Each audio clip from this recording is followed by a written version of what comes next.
Is there a motion to terminate Keith Freeman? Sometimes we get invoices, but those invoices lead to more questions, and sometimes we don't get answers to those questions. And so it's not about clickbait, it's about just making sure the right thing is. Hold on to your hats, folks, because we're about to dive headfirst into the absolute train wreck that is Thoron Town Supervisor Tiffany Henyard. Like, have you ever seen a reality show so wild it makes the Real Housewives look like a PBS documentary? Well, buckle up, because Tiffany's life is wilder than a rodeo in a hurricane. This isn't your grandma's sleepy little town meeting. This is a full-blown spectacle of epic proportions, complete with accusations of financial impropriety, screaming matches, and enough drama to fill a season of Netflix. Coming in, unfortunately, we knew it was going to be a little messy, but it's just something we felt important that had to be done, that should be done. But like I said, you have just some accountability. So, picture this, a recent Thoron Township board meeting, a gathering that quickly devolved into a chaotic free-for-all. Our star, Tiffany Henyard, the self-proclaimed super mayor, decided to grace the event with her presence, albeit a little late, as usual. But let's not get ahead of ourselves. The meeting itself was a masterclass in how not to run a municipality. First up on the agenda, employee bonuses. Bonuses. In a township that's reportedly millions of dollars in debt. Now, we are no financial wizard. But even we know that doling out bonuses when your coffers are emptier than a politician's promises is a recipe for disaster. Tiffany, however, seemed to have a different approach. This wasn't just a simple misunderstanding, it was a blatant disregard for fiscal responsibility.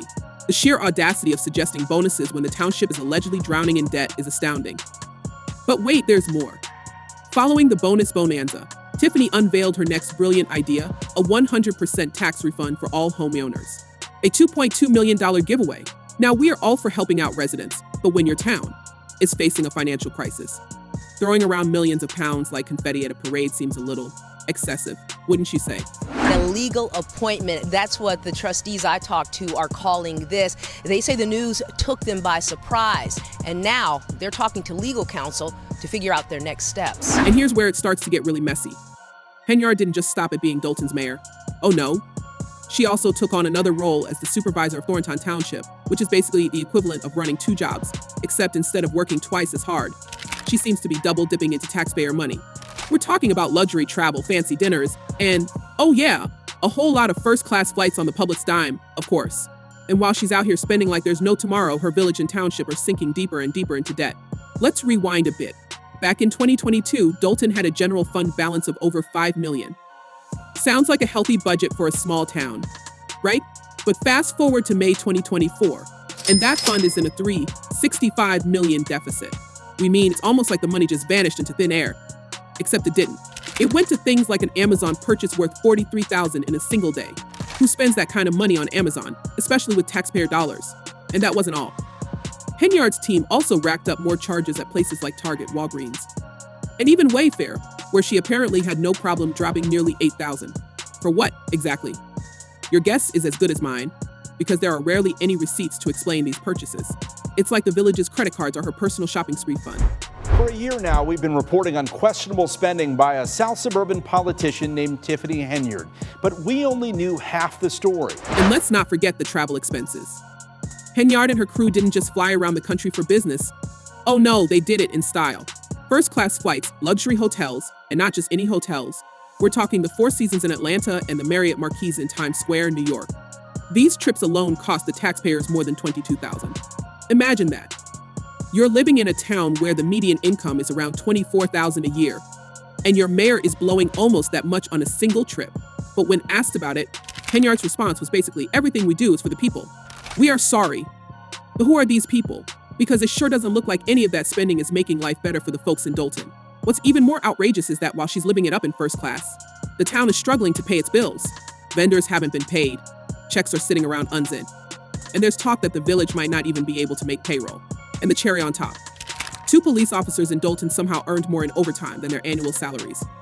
One officer, whose base salary was a little over $87,000, raked in $114,000 in overtime pay.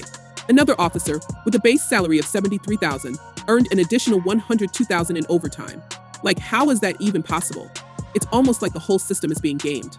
Mayor Henyard fired her chief of police late last year without any approval from the village board. So now Robert Collins has filed a lawsuit against the village. And speaking of gaming the system, Henyard isn't exactly shy about flexing her power. At a public meeting, when trustees started questioning her spending, she went off, saying, "You all forget I'm the leader." they want to hear from the mayor. And then, just to make sure everyone knew who was in charge, she doubled down, telling her critics that they should be ashamed of themselves for attacking a black woman in power. Now, don't get us wrong, there's absolutely a conversation to be had about how black women in leadership are often unfairly criticized. But in Henyard's case, it's not about her identity, it's about her actions. You can't just throw out accusations of racism or sexism to dodge legitimate questions about how you're running the town into the ground. Oh, and let's talk about her security detail for a second. Henyard has been using village police officers as her personal bodyguards. We're not just talking about the occasional escort to a public event, no, she's got a whole security team assigned to her, and it's costing the town millions in overtime pay. There are even reports that these officers are doing things like picking up her daughter from school and running personal errands for her. Meanwhile, the people of Dolton are complaining about a lack of police presence in the community. So, while Henyard's living her best life with her personal entourage, the rest of the town is, well, not exactly feeling safe. One way that the government always does it is to go and investigate people around her, and that's what they're doing here. And listen, it's not just about the money anymore. As if the spending scandal wasn't enough, Henyard's leadership style has been described as downright dictatorial. She's been accused of retaliating against anyone who opposes her, including local business owners. One guy, Lawrence Gardner, had his trucking business shut down because he refused to keep making campaign donations to Henyard. He claims that after he stopped paying, the village suddenly found all these violations with his business and yanked his license. Other business owners have come forward with similar stories, saying that if you don't play ball with Henyard, you're out. It's like she's running the town like some kind of mafia boss, punishing anyone who doesn't fall in line. And remember that public meeting where Henyard dressed like a character from a gangster movie, complete with a DJ blasting Rihanna's "Be Better Have My Money." Can you even imagine that? A mayor walking into a meeting like she owns the place, strutting around to a song about getting paid. It would almost be funny if it weren't so absurd. We mean, who does that? It's no wonder people are calling her the Dolton Dictator. The township residents are paying for her fund. But here's where things get even more unbelievable.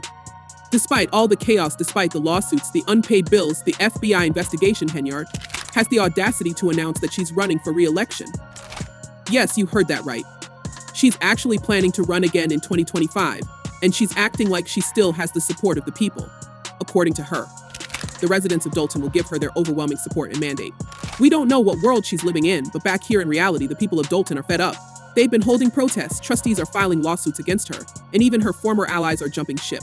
One of her top aides, Carmen Carlisle, recently turned on her and left the township board. And don't even get us started on her latest ploy to secure her salary. Henyard proposed a salary cut, but only for whoever takes her place if she loses. That's right. If she wins re-election, her salary stays the same at a whopping $285,000. But if someone else gets elected, their salary gets slashed by almost 90%. It's like she's trying to make sure that no one even bothers to run against her. Can you imagine working that hard to keep power just so you can keep living large on the public's dime? Hey guys, this is Super Mayor Tiffany Henyard, the People's Mayor and People's Supervisor. Oh, but we're not done yet. Remember how we mentioned that Henyard is facing eviction? Yeah, the woman who makes nearly $300,000 a year is behind on her rent. Her landlord, Ganetta Hull, has been trying to evict her and her boyfriend, Kamal Woods, for months. They haven't paid rent since August, and Hull says they owe her more than $3,000. It's not just about the money either. Henyard and Woods reportedly changed the locks on the house and the garage code so that Hull can't even get in to perform maintenance. And when Hull tried to serve them with eviction papers, they dodged the process servers.